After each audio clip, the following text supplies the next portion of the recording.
Hey guys, Great Scott Moments, and it's for the Spiritual Warfare 2020 group.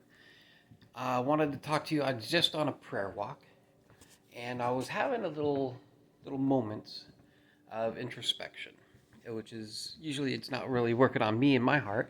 I'm usually just praying out over all the different houses I'm walking by. Um, but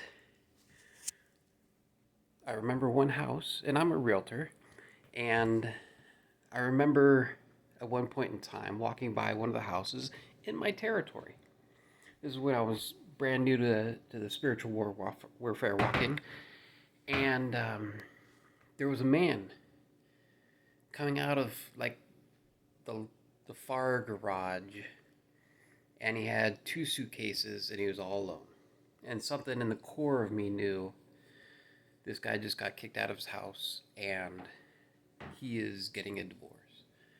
I don't know any of the situation, and I remember my realtor brain kicked in and said, okay, let's market to this house heavy, heavy, heavy, because there's going to be a listing here soon. And there was. About 2 months later, the whole house was for sale, and it wasn't me. But as I walked by it today, God was like, Scott, you never went over and talked with this guy who you realized was at the end of his relationship, at the end of everything. I couldn't pray for him. I didn't talk to him. And I was very convicted. And then later, a little bit later, is like, and Scott, you still haven't prayed for this man. And that was a real butt kicker. And I'm like, God, you know, he's gracious. He loves us. And he's not doing that to condemn me, not to condemn me at all. He's just showing me his eyes, his heart.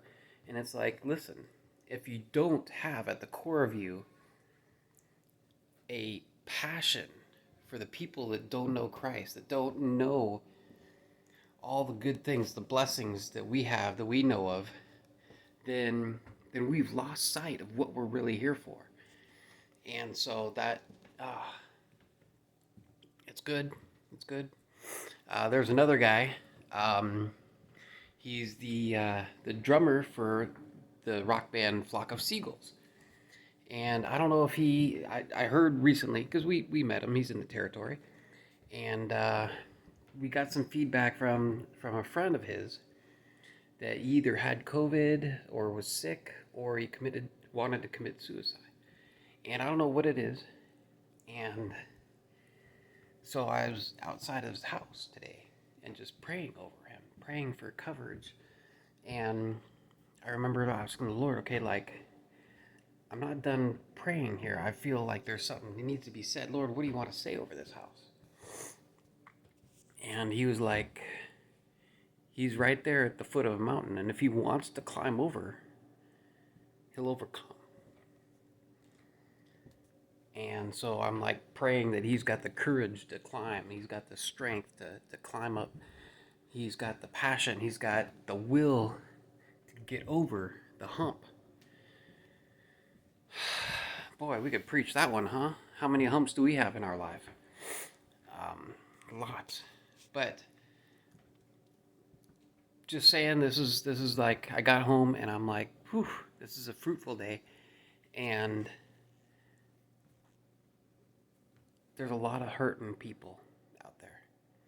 And so, guys, it'd be great, prayer warriors. We go out there looking for God's heart, looking to heal not only those in the church, but also for a lot of crazy people out there right now in this world that's turning over a whole new dynamic, and we need to be praying for God's will and the lost, and for each one of us, because we're all stuck. I mean, we're in their quarantine again, and there's a lot of things that are going on that people are like, yeah, driving things nuts. And so let's pray for them. Okay? Love you guys. Bye bye.